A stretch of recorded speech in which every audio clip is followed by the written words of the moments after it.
9월 13일 수요일 하나님 말씀 히브리서 7장 23절부터 28절까지입니다. 함께 교독하겠습니다. 제사장 된 그들의 수요가 많은 것은 죽음으로 말미암아 항상 있지 못함이로되 예수는 영원히 계심으로 그 제사장 직분도 갈라지지 아니하느니라. 그러므로 자기를 힘입어 하나님께 나아가는 자들을 온전히 구원하실 수 있으니 이는 그가 항상 살아계셔서 그들을 위하여 간구하심이라. 이런 대제사장은 우리에게 합당하니 거룩하고 악이 없고 더러움이 없고 죄인에게서 떠나 계시고 하늘보다 높이 되시니라. 그는 저 대제사장들이 먼저 자기 죄를 위하고 다음에 백성의 죄를 위하여 날마다 제사 드리는 것과 같이 할 필요가 없으니 이는 그가 단번에 자기를 드려 이루셨음이라. 율법은 약점을 가진 사람들을 제사장으로 세웠거니와 율법 후에 하신 맹세의 말씀은 영원히 온전하게 되신 아들을 세우셨느니라. 아멘. 이것은 하나님의 말씀입니다. 7장에 있어서 계속 멜기세덱의 반차를 쫓아서 대제사장으로 세워주신 예수 그리스도가 레위지파 아론의 반차를 쫓아 세워진 대제사장보다 훨씬 더 강력하고 우월하다는 것을 계속해서 논증하고 있죠. 오늘 본문도 그 논증이 계속해서 이어집니다. 오늘도 본문에 논증하는 내용이 어떤 내용인지 먼저 함께 좀 쭉 살펴보고요. 그리고 함께 적용해야 될 말씀을 좀 함께 나누겠습니다. 먼저 23절 같이 읽겠습니다. 시작. 제사장 된 그들은 수요가 많은 것은 죽음으로 말미암아 항상 있지 못함이로되. 어제 본문까지 이야기한 게 뭐냐면 레위지파 아론의 반차를 쫓아 세워진 대제사장들이 온전하지 못하다. 그들이 불완전하다라고 이야기를 했는데 그 불완전한 내용 중에 하나가 무엇이냐면 오늘 본문 23절에 뭐냐면 그들도 죽음을 맞이할 수밖에 없는 죄인이라는 거죠. 성경 분명하게 이야기하죠. 죄의 삭시 사망이다 이야기하죠. 그러니까 대제사장으로서 섬기는 이 사람들도 죽을 수밖에 없는 죄인이다. 그래서 그가 죽으면 계속해서 제사장이 바뀌어야 하기 때문에 이들이 하는 제사장의 역할과 이들이 살아있을 때 제사장으로서 했던 모든 것은 일시적인 영향력을 갖게 된다. 그들의 제사장 직분과 그들의 제사장적인 사역은 유효기간이 있다. 이걸 이야기하는 거죠. 근데 반면에 멜기세덱의 반차를 쫓아 세워진 대제사장이신 예수님은 다르다. 이걸 논증해요. 24절 같이 읽읍시다. 시작. 예수는 영원히 계심으로 그 제사장 직분도 갈리지 아니하느니라. 완전하신 멜기세덱의 반차를 쫓은 대제사장이신 예수 그리스도는 오늘 보면 영원히 계심으로 라고 되어 있죠. 예수 그리스도가 죽으시고 부활하시고 영원하신 분으로 하나님 나라에 올라가셨죠. 결국 그것이 보여주는 게 뭐냐면 예수 그리스도는 죄의 권세 아래 있지 않는다. 죄의 지배를 받지 않으시는 분, 사망의 권세를 이기시는 분. 그래서 영원히 살아계셔서 그가 제사장으로 있을 때 제사장이 바뀌는 경우는 없다는 거죠. 그러니까 그의 제사장으로서의 역할과 영향력은 유효하지 않고 영원하다. 이게 오늘 본문 24절에 보여주는 거죠. 그러면 유효한 영향력을 가진 아론의 반차를 쫓은 제사장들이 우월한가? 아니면 영원한 영향력을 가진 멜기세덱의 반차를 쫓아 대제사장이 되신 예수 그리스도가 우월한가? 당연히 후자가 되는 거죠. 지금 요걸 보여주고 있어요. 25절 같이 읽겠습니다. 시작. 그러므로 자기를 힘입어 하나님께 나아가는 자들을 온전히 구원하실 수 있으니 이는 그가 항상 살아계셔서 그들을 위하여 간구하심이라. 영원히 대제사장의 역할을 감당하시는 그분께서 지금부터 영원토록 하나님과 인간 사이에 끊어지지 않는, 흔들리지 않는 구원의 다리를 온전히 놓으신 분이다. 그리고 그것은 영원토록 이루어진다라는 내용을 오늘 본문이 우리에게 알려주죠. 그러면서 예수 그리스도께서 대제사장으로서 어떤 일을 하시는가 세 가지를 이야기하는데 25절에 보면 하나님께 나아가는 유일한 통로가 된다. 즉 예수 그리스도가 아니곤 하나님께 온전히 나아갈 수 없다. 이미 예수 그리스도가 이야기하신 거죠. 나는 길이요 진리요 생명이니 나로 말미암지 않고는 하나님께로 나아갈 자가 없느니라. 예수님께서 이미 말씀하신 대로 그대로 이루어지고 있다는 걸 이 본문이 우리에게 보여주는 거예요. 또 하나는 뭐냐면 온전히 구원하실 수 있는 이가 되셨다. 그 레위지파 아론의 반차를 쫓아 세워진 대제사장들은 속죄를 하긴 하죠. 그런데 그게 유효기간이 있었잖아요. 그러니까 구원은 구원인데 온전한 구원은 아닌 거예요. 용서는 용서인데 유효기간이 있는 용서였던 거죠. 그런데 오늘 본문에 등장하는 예수님께서 대제사장으로서 주님 앞에 드린 그 제사는 인간의 죄를 대속하시는 완벽하고 온전한 제사가 되었다. 다시 드릴 필요가 없는 제사가 되었다. 그래서 그분은 온전하고 완전한 구원자가 되신다. 이 이야기를 해요. 그리고 세 번째 뭐냐 하면 그분은 항상 살아계셔서 그들을 위하여 간구하심이라. 여기 나오는 그들이 이제 우리들이죠.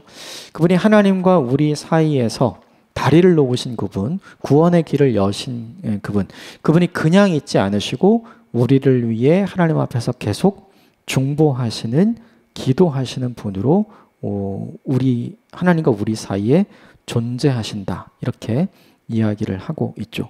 이 세 가지가 무엇보다 중요한 것 같아요. 현실의 고난 때문에 그리고 약속의 성취의 지연 때문에 이 세 가지가 흔들렸잖아요. 예수님은 실패한 메시아일 수도 있겠다. 사람들이 이렇게 생각했죠. 유일하게 하나님께 나아가는 통로가 아닐 수도 있겠다라고 생각을 했죠. 그래서 이전의 율법을 따른 유대교로 돌아가려고 했죠. 그러면 이제 계속해서 매년 드려야 되는 속죄제를 드려야 하니까 예수님께서 십자가에서 드리신 그 제사가 온전하지 않다고 생각을 하고 예수님이 온전한 구원자가 되지 않는다고 생각을 한 거죠. 또 하나는 뭐냐면 예수님이 지금 살아계시다면 무엇을 하시는가? 이게 사람들에게 있어서 굉장히 큰 의문이었어요. 주님이 살아계시다면 주님이 정말 구원자이시고 메시아이시고 그리스도라면 왜 고난받는 현장에 있는 우리를 그냥 두시는가? 왜 아무것도 안 하시는가? 사람들이 이 생각을 하고 있었던 거죠. 그런데 오늘 본문이 보여주는 게 뭐냐 하면 주님이 아무것도 하지 않는 것이 아니다. 주님이 우리를 위해 기도하고 계신다. 이 본문에서 생각나는 사람이 있죠. 베드로예요. 베드로가 예수님 앞에 당당하게 내가 끝까지 주님을 부인하지 않을 것이고 내가 주님과 함께 죽을지라도 도망가지 않을 것이고 내가 주님의 제자로서의 삶을 살겠습니다 라고 당당하게 고백하죠. 그런데 예수님께서 뭐라고 얘기해요? 네가 오늘 닭이 울기 전 나를 3번 배반할 것이다. 그렇게 이야기해 주잖아요. 그런데 그 뒤에 예수님께서 하신 말씀이 있죠. 그러나 괜찮다. 사탄이 밀가부르듯 너를 흔들려고 하지만 내가 너를 위해 기도했다. 그래서 나의 기도로 인해서 너는 다시 회복될 것이다. 네가 회복된 다음에 너의 형제들을 굳세게 견고하게 하는 인생을 살거라. 예수님께서 그렇게 말씀하시잖아요. 그러니까 사람들은 이렇게 생각한 거죠. 예수님이 살아계시면 왜 이 현실의 고난을 없애주시지 않는가? 예수님은 성도의 현실의 고난을 없애주시는 분이 아니라 예수님은 성도가 현실의 고난을 극복하고 이기는 사람이 될 수 있도록 우리를 위해서 간구하시고 기도하시는 분이라는 사실을 이 본문이 우리에게 보여주는 거죠. 이것으로 인해서 담대한 마음, 위로를 받는 저와 여러분이 되었으면 좋겠습니다. 27절 같이 읽겠습니다. 시작. 그는 대제사장들이 먼저 자기 죄를 위하고 다음에 백성의 죄를 위하여 날마다 제사를 드리는 것과 같이 할 필요가 없으니 이는 그가 단번에 자기를 드려 이루셨습니다.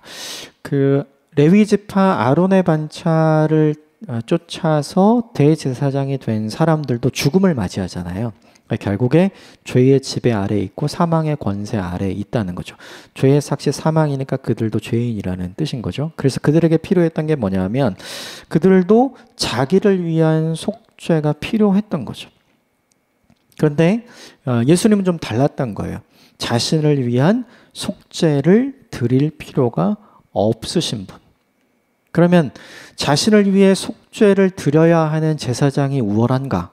자신을 위해 속죄를 드릴 필요가 없는 제사장이 우월한가? 당연히 후자인 거죠. 그 내용이 26절에 나와요. 26절 같이 읽어보겠습니다. 시작. 이러한 대제사장은 우리에게 합당하니 거룩하고 악이 없고 더러움이 없고 죄인에게서 떠나 계시고 하늘보다 높이 되신 이시라. 이게 멜기세덱의 반차를 쫓아 대제사장이 되신 예수님의 특징이라면 이것과 전부 다 반대가 되는 게 레위지파 아론의 반차를 쫓아 대제사장이 된 사람들인 거죠. 이렇게 질적인 차이가 있다. 어느 것이 우월하냐? 이걸 지금 보여주는 거죠. 그래서 그런 질적인 차이가 있기 때문에 레위지파 아론의 반차를 쫓아 세워진 대제사장들은 해마다 반복해서 하나님 앞에 제사를 드려야 하지만 그럴 필요가 없는 멜기세덱의 반차를 쫓아 대제사장이 되신 예수 그리스도는 단번에 그가 하나님 앞에 하나님이 받으실 만한 속죄의 죄를 받으심으로 드림으로 그것으로 끝났다. 누가 더 우월한가? 매번 해야 되는 존재와 한 번만 하면 되는 존재 누가 더 우월한가? 지금 요걸 이야기하고 있죠. 매번 하면 온전하거나 완벽한 게 아니잖아요. 한 번에 끝나면 온전하고 완벽한 거니까 후자, 즉 멜기세덱의 반차를 쫓아 하나님이 받으실 만한 온전하고 완전한 제사를 드린 대제사장이신 예수 그리스도가 훨씬 더 우월하다. 이걸 알려주고 있는 거죠. 우리가 생각해 봐야 될 게 있어요. 뭐냐 하면 예수 그리스도의 십자가의 죽으심이 예수 그리스도께서 대제사장으로서 자신을 단번에 하나님 앞에 드린 속죄제가 되잖아요.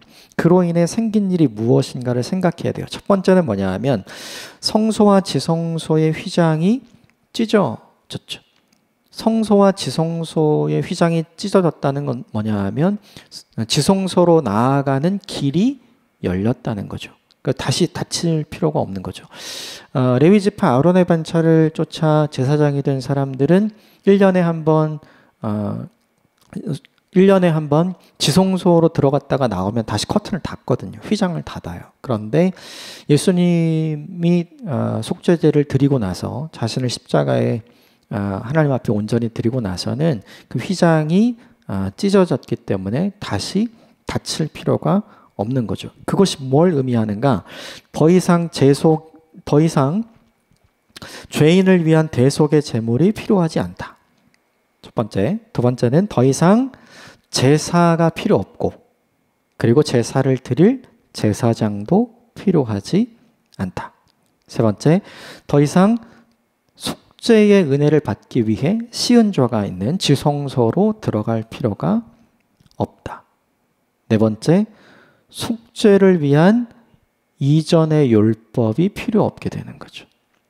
네, 이게 뭐냐 하면 아론의 반차를 쫓아 대제사장이 드린 제사와 멜기세덱의 반차를 쫓아 하나님 앞에 속죄제를 드린 대제사장이신 예수 그리스도가 하신 일에 큰 차이가 되는 거죠. 결국 결론을 이렇게 냅니다. 28절 같이 읽겠습니다. 28절 시작. 율법은 약점을 가진 사람들을 제사장으로 세웠거니와 율법 후에 하신 맹세의 말씀은 영원히 온전하게 되신 아들을 세웠느니라. 28절의 내용은 뭐냐면 제사장을 세우거나 제사를 드리는 게 모세의 율법 규정에 의해서 생겨난 거잖아요. 그러니까 제사장도 계속해서 죽음을 맞이하고 그가 드린 속죄제도 자기에게 따로 속죄제를 드려야 할 만큼 불완전한 것이잖아요. 그래서 오늘 본문 28절에 그 율법은 약점을 가진 사람들을 대제사장으로 세웠다. 약점을 가진 사람들이 대제사장이 되어서 드린 속죄제이기 때문에 그 속죄제도 약점을 가지고 있다. 그게 뭐냐 하면 유효기간이 있고 온전하지 않고 완전하지 않다는 게 그 약점의 내용이죠.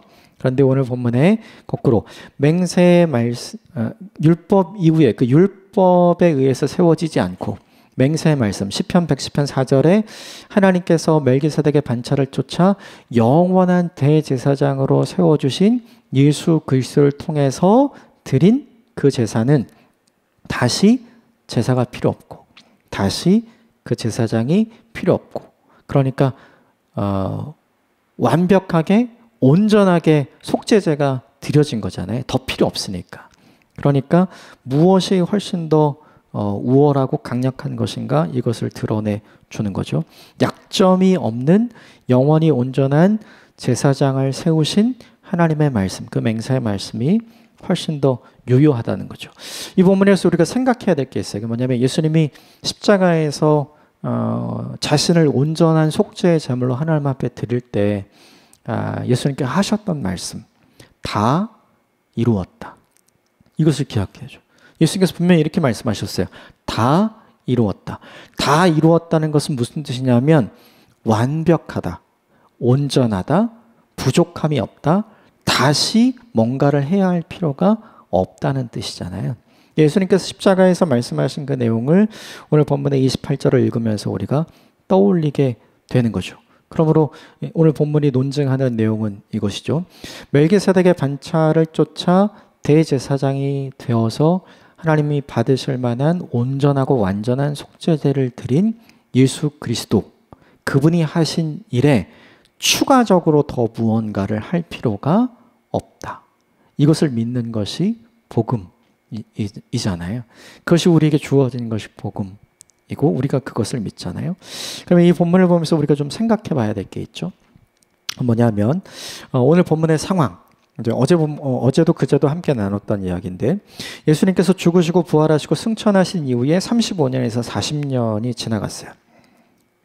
한 세대 정도가 지난 거죠. 근데 한 세대 정도가 지나자마자 어떤 일이 생겼냐면 믿음이 흔들리는 사람들이 생겨나게 됐고, 예수가 그리스도이심을 고백하기를 포기하고 이전에 모세의 율법의 시대로 다시 회귀해서 유대교로 돌아가려는 많은 사람들이 생겨나게 된 거죠. 근데 되게 중요한 건 돌아가려는 사람들이 어떤 사람인가? 원래 잘 믿었던 사람들이에요. 흔들림 없이 예수를 그리스도라고 고백하면서 오늘 본문 23절부터 28절까지에 나타난 멜기세덱의 반차를 쫓아 완벽한 제사장이 되어서 다시 제사가 필요 없고 다시 제사장이 필요 없는 온전한 속죄죄를 완벽하게 하나님 앞에 드린 그 예수 그리스도를 잘 믿는 사람들이었던 거예요. 그런데 그들이 시간이 지나면서 현실의 문제 때문에 흔들리잖아요. 이게 우리에게도 똑같습니다. 시간이 지나면 지날수록 좋은 믿음의 사람이 되는가? 시간이 지나면 지날수록 흔들리는 믿음의 사람이 되는가? 우리는 전자가 될 수도 있고 후자가 될 수도 있죠. 오늘 본문의 사람들은 전자가 아니라 후자였어요. 그런데 이들이 후자가 된 것은 전자였기 때문에 된 거죠. 잘 믿었던 사람들이 흔들린 거잖아요. 우리도 그렇죠. 어느 순간에 우리도 신실하게 잘 믿고 있다가 어느 순간에 흔들리고 있잖아요. 그때 우리가 확인해야 되는 게 뭐냐 하면 오늘 본문에 나오는 것처럼 예수 그리스도 한 분이면 충분하다. 예수 그리스도께서 다 이루셨다. 이게 뭐냐면 복음이잖아요. 그러면 되게 중요한 게 있어요. 뭐냐면 복음은 이미 믿고 잘 아는 사람에게 반복적으로 들려줘야 됩니다. 왜인가? 흔들리게 하지 않기 위해서. 우리가 살아가는 인생의 시간과 우리가 살아가는 인생의 무대는 우리가 어제보다 오늘 더 좋은 믿음, 견고한 믿음, 흔들리지 않는 믿음, 큰 믿음, 단단한 믿음을 갖게 하도록 도와주지 않아요. 계속 우리를 흔들어요. 그래서 우리에게 필요한 것이 무엇이냐면 어제 들었던 그 복음을 오늘 다시 듣는 것이 필요해요. 오늘 들었던 복음을 내일 다시 듣고 확인하고 신뢰하는 것이 우리에게 필요한 것이죠. 이미 알고 있다고 다시 들을 필요가 없다고 생각하지 않아야 하는 거죠. 그러므로 우리에게 필요한 것이 있어요. 인생을 살아가면서 복음을 끊임없이 계속해서 듣고 확인하는 것. 기록된 성경에서 복음을 가장 잘 설명해 주는 게 뭘까요? 복음서죠. 그래서 마태, 마가, 누가, 요한복음은 우리 일평생에 걸쳐서 계속해서 읽고 또 읽어야 되는 말씀인 거예요. 예수님의 이야기를 가까이 하는 하나님의 사람이 되시기를 주님으로 축복합니다. 예수님의 이야기를 가까이 하면 가까이 할수록, 복음의 이야기를 가까이 하면 가까이 할수록 흔들리지 않는 하나님의 사람이 될 수 있어요. 어제보다 오늘 더 견고한 하나님의 사람이 되었으면 좋겠고, 오늘보다 내일 더 믿음이 흔들리지 않는 하나님의 사람이 되시기를 주님으로 축복합니다. 어제도 복음을 들었다면 오늘도 복음을 듣는 사람 되었으면 좋겠습니다. 오늘도 하나님의 말씀을 읽으면서 복음을 확인했다면 내일도 하나님의 말씀을 읽으면서 복음을 확인하는 저와 여러분이 되시기를 주님으로 축복합니다. 함께 기도하겠습니다.